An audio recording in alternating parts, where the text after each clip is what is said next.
Clear है? शुरू है क्या? ठीक है, छोड़ो अब। ओके भाई, गुड मॉर्निंग स्टूडेंट्स। जैसा कि बच्चे लाइव देख रहे हैं, आज मैथ्स की क्लास किसी वजह से सर आ नहीं पहुँच पाए थे, इसलिए रिकॉर्डिंग नहीं हो पाई, उसके लाइव नहीं दे पाए। साइंस की क्लास लाइव चल रही है आपके सामने, विशेष रूप से क्लास उदयपुर आर्मी भर्ती के बच्चों के लिए। आज का हमारा टॉपिक है, वो कल का जो टॉपिक था उसे हम आगे बढ़ाएंगे। क्या था? विज्ञान के विभिन्न प्रकार के उपकरण, उनका आविष्कार, और साथ ही हम उनके उपयोग की बात करेंगे। तो कल लगभग हमने 30 के आसपास उपकरणों की बात की थी। कहाँ तक पहुँचे थे? 42। ठीक है, हमने बहुत सारे उपकरण की लिस्ट थी, वो कल बना ली थी। रेडियो का आविष्कार किसने किया, कर लिया था। टीवी का आविष्कार किसने किया, माइक्रोफोन का आविष्कार किसने किया, विमान का आविष्कार किसने किया। इस तरह से हमने लगभग 40 के आसपास विभिन्न प्रकार के उपकरण और उनके आविष्कारों की बात कर चुके थे। थोड़ी सी बातें कुछ और रही हुई है, वो साथ में लिखवा देता हूं मैं। Dynamite, Alfred Nobel.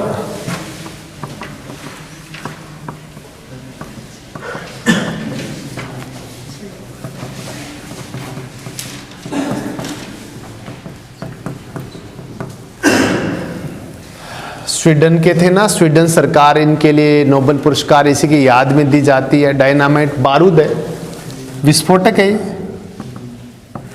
केमिस्ट्री में इसके बारे में आप बात करेंगे, ये बारूद है, इन्हीं की याद में नोबेल पुरस्कार दिया जाता है। इन्हीं की याद में स्वीडन सरकार नोबेल पुरस्कार देती है।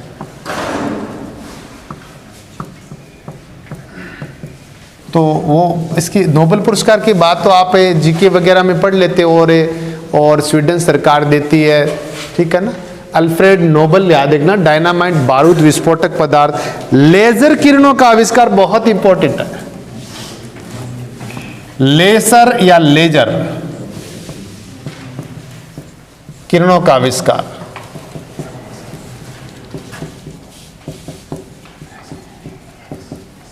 इसके नाम आ रहा है टी.एच. मेमन। आपके गाइड में काफी जगह ये सवाल बार बार आता है। लेजर किरणों का आविष्कार, काफी हाई एनर्जी वाली किरणें होती है लेजर किरणें, इनको बम के रूप में इस्तेमाल किया जाता है। लेजर किरणों का उपयोग किसी मिसाइल को इच्छित जगह पर गिराने के लिए, लेजर गाइडेड मिसाइल वगैरह होती है, वहां इस्तेमाल किया जा सकता है। तो शरीर के अंदर है वो कैंसर वगैरह या इस तरह की कोई गांठ ऑपरेशन करना हो तो भी लेजर का इस्तेमाल किया जा सकता है। लेजर किरणों का आविष्कार किसने किया? टी.एच. मेमन। तो बच्चों, इस तरह से हमने लगभग जितना हो सकता है ये सब बातें की, विभिन्न प्रकार की किरणों के बारे में बात की हमने, ठीक है। काफ़ी आविष्कार मैंने बता दिए। टेलीविजन, इंटरनेट, मोबाइल, रेडियो सक्रियता, बैरोमीटर, विद्युत मोटर, रोबोट। क्लियर हो गया भाई? ठीक है, अब हम बात करते हैं। लिखो, हेडिंग डालिए, विभिन्न उपकरण और उनके उपयोग। विभिन्न प्रकार के उपकरण और उनके उपयोग, कौन से उपकरण का क्या उपयोग है, इस बारे में हमें बात करनी है एक एक करके। विभिन्न प्रकार के यंत्र और उनके उपयोग। हेडिंग डालिए, उपकरण व उनके उपयोग।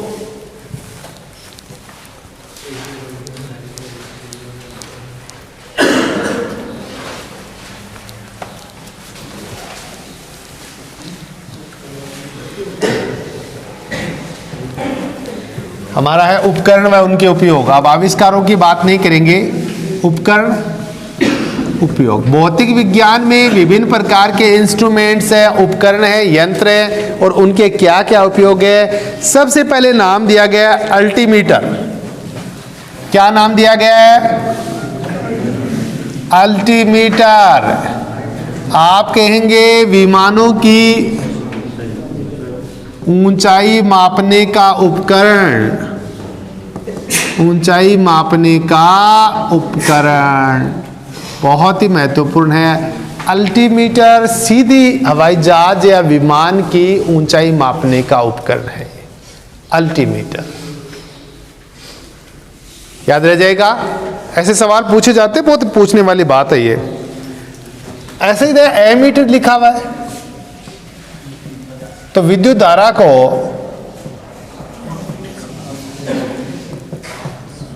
एम्पियर में मापने वाला उपकरण।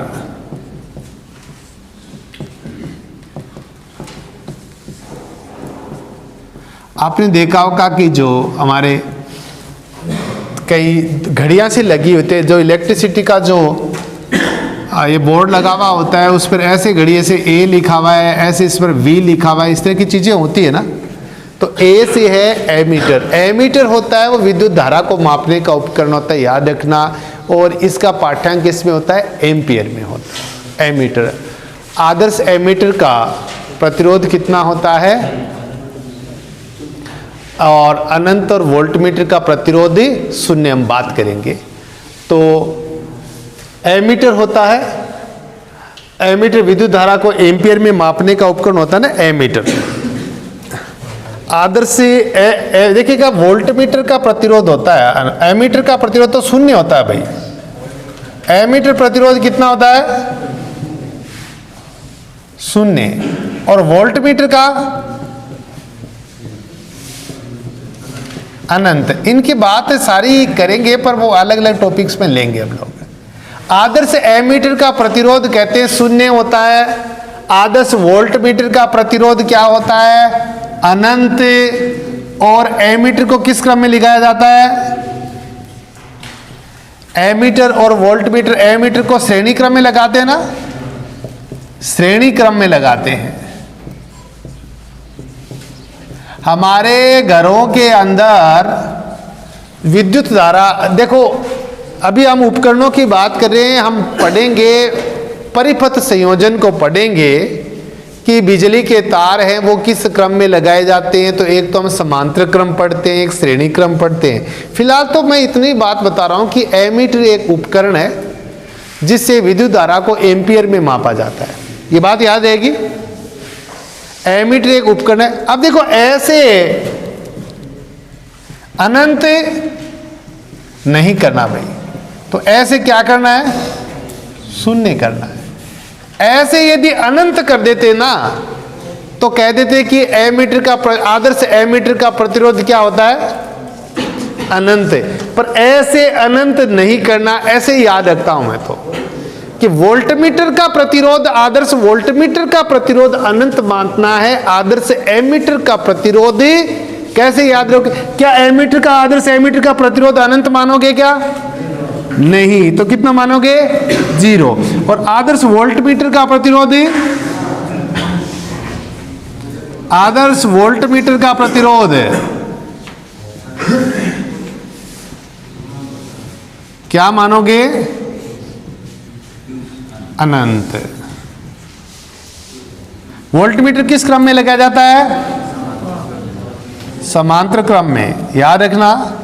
और एमीटर किस में क्रम लगाया जाता है, श्रेणी क्रम में। ये एमीटर किस क्रम में लगाया जाता है, श्रेणी। थोड़ी थोड़ी बातें यही याद करो, दोबारा पढ़ेंगे। अरे परिपथ संयोजन हम पढ़ेंगे, समांतर क्रम क्या है वो भी पढ़ेंगे, श्रेणी क्रम क्या है वो भी पढ़ेंगे, प्रतिरोध क्या है वो भी पढ़ेंगे। फिलहाल तो ये कह रहे हैं कि एमीटर क्या चीज है, आप कहेंगे ये विद्युत धारा को एम्पियर में मापता है, बात खत्म। एमीटर, अल्टीमीटर, आदर्श एमीटर का प्रतिरोध। अब 3 नंबर पर है पोटेंशियोमीटर। क्या है, पोटेंशियोमीटर विभव मापी।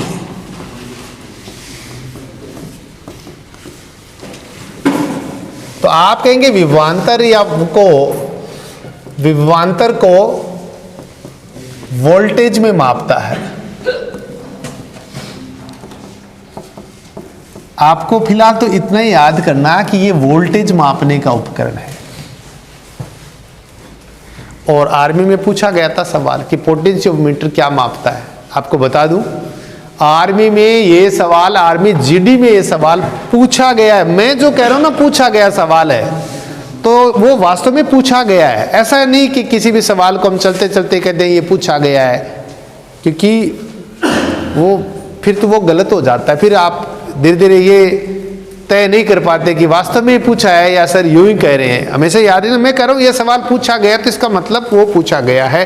पोटेंशियोमीटर शब्द का सवाल पूछा गया है आर्मी में, 2 साल 1 साल के अंदर ही पूछा। तो पोटेंशियोमीटर या विभव मापी है, वो वोल्टेज मापता है। ठीक, एक ये वोल्टमीटर होता है, वो भी वोल्टेज मापता है। फिलहाल मैंने क्या कहा, पोटेंशियोमीटर या विभव मापी, ये विभवांतर को वोल्टेज में मापता है। आप सीधा कहते हैं ये वोल्टेज मापने का उपकरण है। मोटी बात कहूं तो मैं, क्या मापने का उपकरण है? वोल्टेज मापने का उपकरण है। क्लियर? भाई लाइट आ रही है, कितने वोल्टेज है, वोल्टेज कम है, आज वोल्टेज ज्यादा है, ये सही वोल्टेज मापता है। क्या मापता है? 100% सत्य वोल्टेज मापना। अब आप कहेंगे सर वोल्टमीटर भी तो वोल्टेज ही मापता है, वो भी मापता है, पर वो है वो 100% एक्यूरेट नहीं होता। मैंने बात कही है पोटेंशियोमीटर या विभव मापी, ये विभवांतर को वोल्टेज में मापता, आप कहेंगे ये वोल्टेज में मापता है। देखो ध्यान से देखना,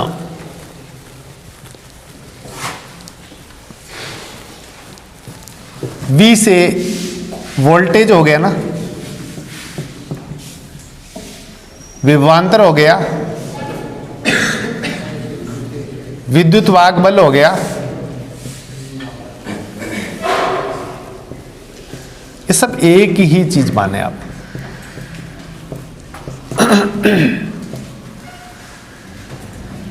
विभव मापी हो गया,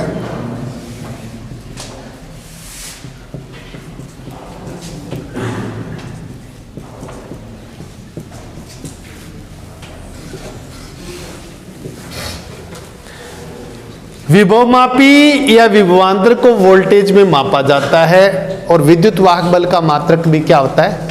विद्युत वाहक बल का मात्रक क्या होता है? वोल्टेज। विद्युत वाहक बल को किस में मापा जाता है? वोल्टेज। विभवांतर को किस में मापा जाता है? वोल्टेज। विभव मापी या पोटेंशियो वोल्टमीटर। अब ठीक है तो लिख लो सारी चीजें, अब बातें अलग नहीं है। आपका क्वेश्चन यहां से सही हो जाएगा कि भाई वोल्टमीटर क्या मापता है? वोल्टेज। विभव मापी या पोटेंशियोमीटर क्या मापता है? वोल्टेज। विद्युत वाहक बल किस में होता है? वोल्टेज में। विभवांतर या विभव, इसको विभव भी कह देते हैं। अब तो क्लियर हो गई बातें। आपको कहे कि वोल्टमीटर क्या मापता है? वोल्टेज। विभव मापी या पोटेंशियोमीटर क्या मापता है? वोल्टेज। विद्युत वाहक बल किस में मापा जाता है? वोल्टेज में। विभवांतर या विभव किस में मापा जाता है? वोल्टेज। क्लियर? बात मैंने ये बताई है कि पोटेंशियोमीटर या विभव मापी क्या है, तो आप कहेंगे वो वोल्टेज मापता है। क्या मापता है?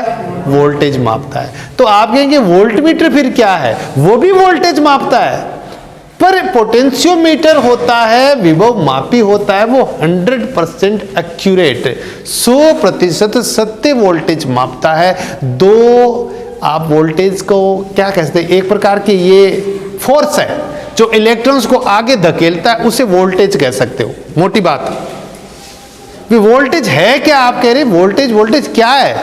बिजली की बात करेंगे कि इलेक्ट्रॉन्स को आगे धक्का देने वाला बल है यार वोल्टेज।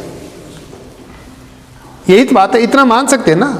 वोल्टेज क्या है? इलेक्ट्रॉन्स को आगे धक्का देने वाला जो फोर्स है, जो बल है, वो वोल्टेज है। ठीक, मैंने आपको लिखवा दिया पोटेंशियोमीटर या विभव मापी विभवांतर को वोल्टेज में मापता। 4 नंबर पर मैं वोल्टमीटर लिख रहा हूं। क्या लिख रहा हूं? वोल्टमीटर।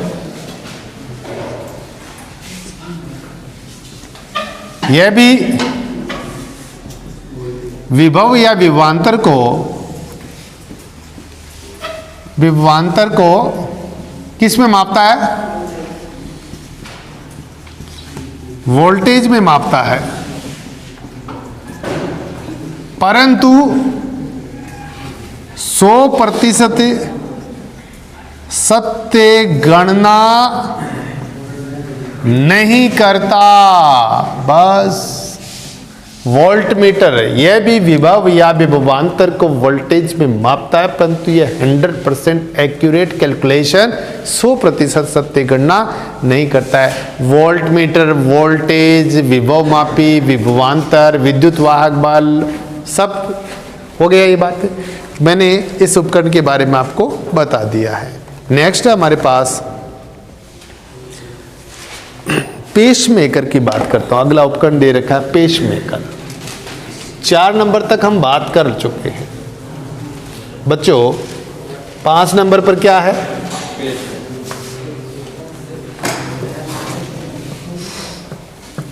पेसमेकर। मैं आपको बता दूं पेस का मतलब क्या होता है। पेस का मतलब होता है स्पीड, और मेकर यानी बनाने वाला। ध्यान दे, मैं अभी किस उपकरण की बात करने जा रहा हूं? Pace maker. बच्चों पेस का मतलब क्या होता है? स्पीड, और मेकर का मतलब बनाना, हृदय की धड़कन को बनाए रखने वाला। मतलब ये एक बैटरी होती है जो हमारे हार्ट के अंदर होती है। ये बैटरी लगातार हृदय को बिजली देती है, इससे हृदय धड़कता रहता है। इसे कहते हैं पेसमेकर। कहाँ होता है पेसमेकर? हृदय में, यहां पर। यह बायां आलिंद, और ये बायां आलिंद है ये, और ये क्या इसमें? पेसमेकर। तो कहेंगे मांसपेशियों की बनी एक बैटरी है। क्या है ये? मांसपेशियों की बनी एक बैटरी है जो हृदय को धड़कने के लिए विद्युत संकेत देती है, विद्युत देती है। यदि यह खराब हो जाए तो क्या हो जाता है? इसकी जगह लिथियम की बैटरी लगा देते हैं। इसकी जगह तो नहीं लगाते, दूसरी जगह कहीं लगाते। हार्ट के अंदर तो उस बैटरी को नहीं घुसाते, बाहर ही रखते हैं। उसका वायर जाता है हार्ट के अंदर तो। पर अब हम कह सकते हैं इसके बदले लिथियम की बैटरी लगा देते हैं। लिथियम है ना, मोबाइल की बैटरी में कौन सी धातु भरी होती है? तो इसका जवाब भी क्या जाता है? लिथियम धातु। पेसमेकर खराब हो जाए तो चमड़ी के नीचे एक छोटी सी बैटरी लगा देते हैं। उसका वायर हार्ट के अंदर जाता है, वो हार्ट को लगातार बिजली देता रहता है, इससे हार्ट काम करता रहता है। तो इसके बदले लिथियम की बैटरी लगा देते हैं। उसे क्या कहते हैं बच्चों? कृत्रिम पेसमेकर, आर्टिफिशियल पेसमेकर, यानी कृत्रिम पेसमेकर। मैंने कहा मानव के हृदय या किसी भी जानवर के हृदय के अंदर मांसपेशियों की एक जन्मजात गुंडी पाई जाती है। एक बटन होता है मांसपेशी से बना, गुंडी होती है, एक गांठ होती है मांसपेशी की बनी। उस गांठ से लगातार थोड़ी थोड़ी बिजली निकलती रहती है, जिससे हृदय सिकुड़ता रहता है, फैलता रहता है। अब यदि ये बैटरी, ये मांसपेशी, ये घुंडी काम न करे तो फिर इसकी जगह एक लिथियम हैलाइड, लिथियम की बैटरी का इस्तेमाल करते हैं। शरीर के अंदर उसे फिट कर दिया जाता है, जो लगभग 10-12 साल तक लगातार हार्ट को बिजली देती रहती है, हृदय काम करता रहता है। वो लिथियम की बैटरी को कृत्रिम पेसमेकर या आर्टिफिशियल पेसमेकर कहा जाता है। हमारे हार्ट में पेसमेकर कहाँ पर होता है? बाएं आलिंद के अंदर। ठीक है भाई। एनीमोमीटर अगला उपकरण है 6 नंबर पे। एनीमोमीटर वायु के बल, गति व दिशा मापने का उपकरण है। वायु का बल,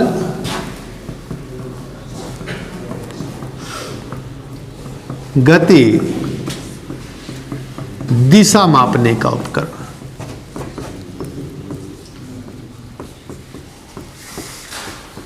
तो वायु का बल, गति या दिशा मापने का उपकरण है, उसे आप लोग क्या कहेंगे? एनीमोमीटर। याद रखना भाई इसे। बैरोमीटर, कल ये बात की थी ना बैरोमीटर, तो आप कहेंगे कि ये वायुदाब मापने का उपकरण है ना, वायुदाब मापने का उपकरण बहुत ही महत्वपूर्ण है, इस पर सवाल भी बनता है। बैरोमीटर का काम क्या है? आप कहेंगे वायुदाब, एटमॉस्फेरिक प्रेशर या वायुदाब, वायु का दाब मापने का उपकरण है।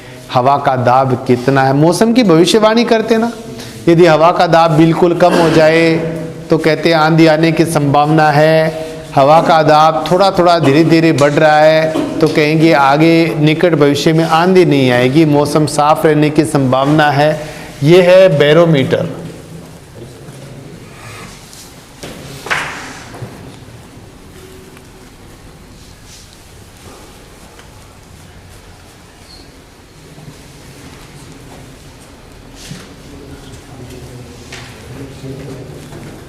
वायु का बल, गति व दिशा मापने का उपकरण एनीमोमीटर। अच्छा, बैरोमीटर का पाठ्यांक किस में होता है? एमएमएचजी में का पाठ्यांक ये मिलीमीटर ऑफ मरकरी एमएमएचजी में होता है। Millimetre of mercury. अरे पारा कितना ऊपर है, पारा कितना नीचे है, इसमें पारा भरा रहता है। थर्मामीटर की तरह इसमें भी पारा है।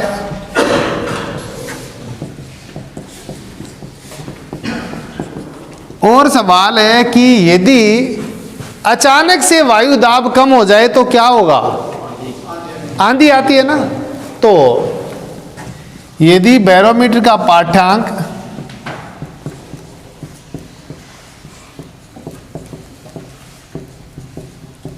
अचानक नीचे गिर जाता है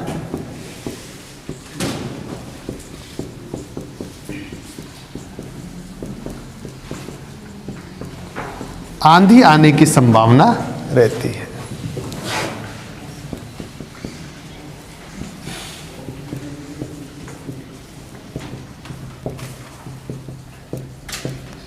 बैरोमीटर का पाठ्यांक धीरे धीरे ऊपर चढ़ रहा है तो और बहुत सारी चीजें। बैरोमीटर का पाठ्यांक धीरे धीरे ऊपर चढ़ना,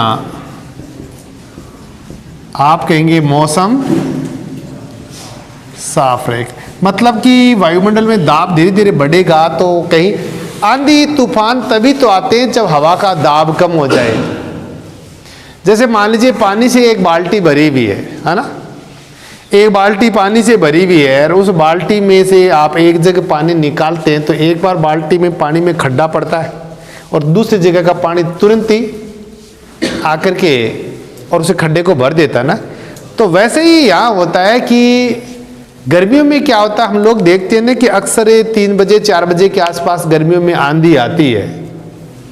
सर्दियों में जनरली आंधी नहीं आती, गर्मियों में आती है और वो भी दोपहर बाद आती है। और जिस दिन बहुत ज़्यादा गर्मी हो उस दिन आंधी आने की संभावना ज़्यादा रहती है, क्योंकि दोपहर के आसपास 2 बजे 3 बजे के आसपास भयंकर गर्मी, टेम्परेचर बहुत ज़्यादा। तो भयंकर गर्मी से क्या है कि गर्म हो जाती है हवा, और गर्म हवा हल्की होती है, वो ऊपर चली जाती है। इस प्रकार वहाँ पर हवा कम हो जाती है, हवा का दाब कम हो गया। हम कहते हैं कि बिल्कुल चारों तरफ से हवा नहीं चल रही है, कई देर से हवा बिल्कुल बंद है, आंधी आ सकती है। हवा बिल्कुल बंद का मतलब यही है कि गर्मी के कारण वहाँ की हवा गर्म होकर ऊपर उठ गई, वहाँ हवा की कमी हो गई, वहाँ दाब कम हो गया और उसे भरने के लिए दूसरी जगह से हवा दौड़ कर आएगी, हम कहेंगे आंधी आ गई। तो आंधी आने का कारण है हवा का दाब का अचानक ही कम हो जाना। ये बात थी बैरोमीटर की। अब आता है कैलीपर या वर्नियर कैलीपर। 8 नंबर पे हमारे पास कैलीपर या बच्चों बात कहें वर्नियर कैलीपर। बेलनाकार वस्तुओं की मोटाई मापने का उपकरण। आप अंदर की मोटाई भी मापी जा सकती है, बाहर की भी मापी जा सकती है। बेलनाकार वस्तुओं की मोटाई मापने का उपकरण।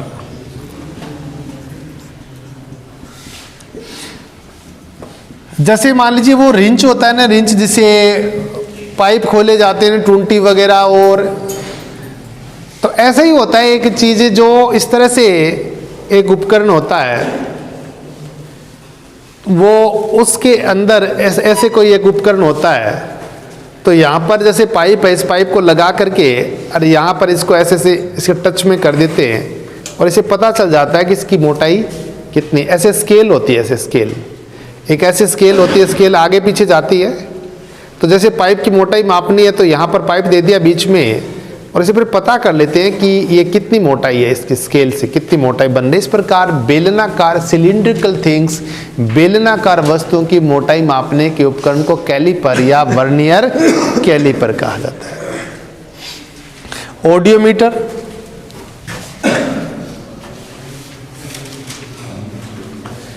और मीटर का मतलब क्या? ऑडियो का मतलब है सुनना, ध्वनि। ऑडियो का मतलब क्या है? आप सुनना कह सकते हैं, यानी इसका संबंध किससे है? ध्वनि से है। और मीटर का मतलब क्या होता है? मापना। ऑडियोमीटर ध्वनि की तीव्रता मापने का उपकरण। लिखो ऑडियोमीटर ध्वनि की, और ध्वनि की तीव्रता को किस में मापा जाता है? डेसिबल में या हर्ट्ज में? चलिए आप फिलहाल लिखिएगा ऑडियोमीटर। अरे ऑडियंस नहीं होते क्या? Audio video, audio audience, audience यानी सुनने वाले, श्रोतागण, ऑडियो यानी कोई रिकॉर्डेड साउंड, आवाज, ऑडियो, ऑडियो यानी आवाज, ऑडियंस आवाज सुनने वाले, बात सुनने वाले, श्रोतागण, ऑडियोमीटर ध्वनि की तीव्रता मापने वाले उपकरण। तो ऑडियोमीटर लिखो ध्वनि की तीव्रता मापने वाला उपकरण, और लिख लो ध्वनि की तीव्रता को डेसिबल में मापा जाता है। क्यों भाई? ध्वनि की आवृत्ति या फ्रीक्वेंसी को किस में मापा जाता है? हर्ट्ज में। ऑडियोमीटर ध्वनि की तीव्रता मापने वाला उपकरण, और ध्वनि की तीव्रता को डीबी डेसिबल में मापा जाता है। तो साउंड या ध्वनि की बात हम अलग से करेंगे। अच्छा, आपने एक मशीन देखी होगी जो लोग कान में लगाते हैं, जिनको ऊंचा सुनता है, कम सुनता है, उसको ऑडियो फोन कहते हैं। उसे क्या कहते हैं? Audio phone.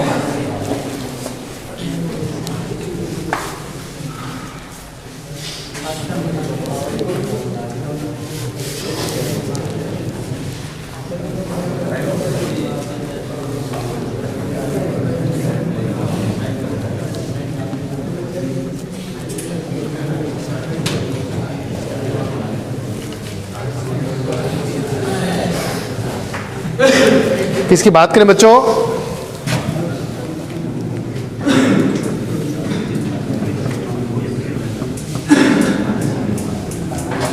कम सुनने वाले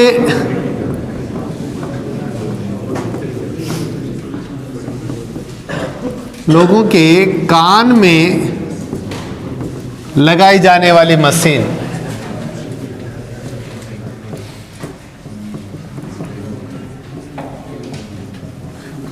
मशीन होती है कान के अंदर, जो कम सुनता ऊंचा सुनता उनके लगाते, उसके नाम दिया जाता है ऑडियोफोन।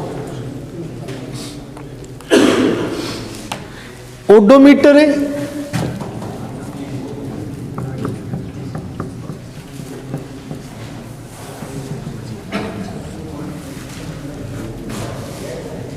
ओडोमीटर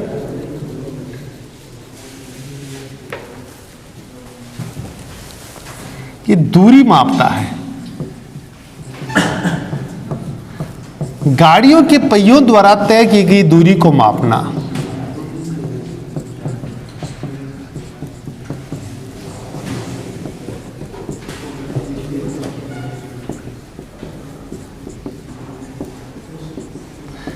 अरे जैसे मान लीजिए गाड़ी कितनी चल गई, 20,000 चल गई, 10,000 चल गई, 5,000 चल गई। ओडोमीटर गाड़ी के आगे होता है ना, एक होता है स्पीडोमीटर, स्पीड बताने भाई गाड़ी की स्पीड क्या है, 40 है, 50 है। जनरली ओडोमीटर स्पीडोमीटर एक साथ मिले हुए होते हैं भाई। ऐसे ऊपर तो गाड़ी की है वो स्पीड बताती जाती है ऐसे 0, 30, 40, 50, 60, 70, 80, 90। और एक यहाँ ऐसा और होता है, तो ये तो होता है ओडोमीटर। क्या होता है? जो ये बताता है कि कितनी किलोमीटर गाड़ी चली है। और ये क्या है? स्पीडोमीटर, जो ये बताता है कि गाड़ी की स्पीड क्या है। यहां जो नंबर्स आते हैं ना 5,000, 10,000 जो भी नंबर्स आते हैं, ये तो ओडोमीटर। ओडोमीटर तो ये बताता है कि इस गाड़ी के पहियों ने कितनी दूरी अभी तक तय कर ली, ये गाड़ी कितनी चल चुकी है। भाई इसका पता कैसे चलता है? ये पहियों के राउंड गिनता है। तो ये तो फिक्स कर दिया कि ये पहिया जब एक चक्कर काटेगा तो 1 मीटर दूरी तय होगी, ये तो फिक्स हो गया। भाई परिधि से तय कर लेते हैं ना हम पहिए की परिधि। तो भाई इस गाड़ी के टायर कितने बड़े हैं, मान लीजिए टायर की परिधि 1 मीटर है, तो ये तो तय हो गया कि ये पहिया जब एक चक्कर काटेगा तो 1 मीटर। अब वो गाड़ी के पहिए काउंट होते रहते हैं, इससे मीटर से गुणा करके पता चल जाता है गाड़ी कितनी चल गई। और ये स्पीडोमीटर जो स्पीड बताता है, ठीक है। तो ओडोमीटर गाड़ी के पहियों द्वारा तय की गई दूरी मापना, और स्पीडोमीटर गाड़ी की गति स्पीड मापना।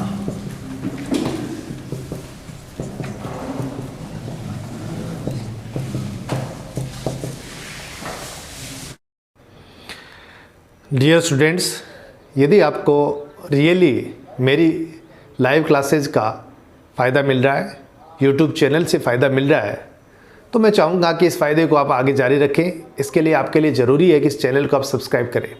मेरे जितने भी वीडियोज़ हैं, चाहे वो आर्मी जीडी मैथ्स के हो, साइंस के हो, रीजनिंग के हो, आपको हर समय अपडेटेड वीडियो मिले, इसके लिए आप स्थापना डिफेंस यूट्यूब चैनल को सब्सक्राइब करें, ताकि आपको हमेशा वीडियो मिलता रहे, चैनल को सपोर्ट मिले और मैं हमेशा के लिए आपकी सेवा में हाजिर हो सकूं। Thank you.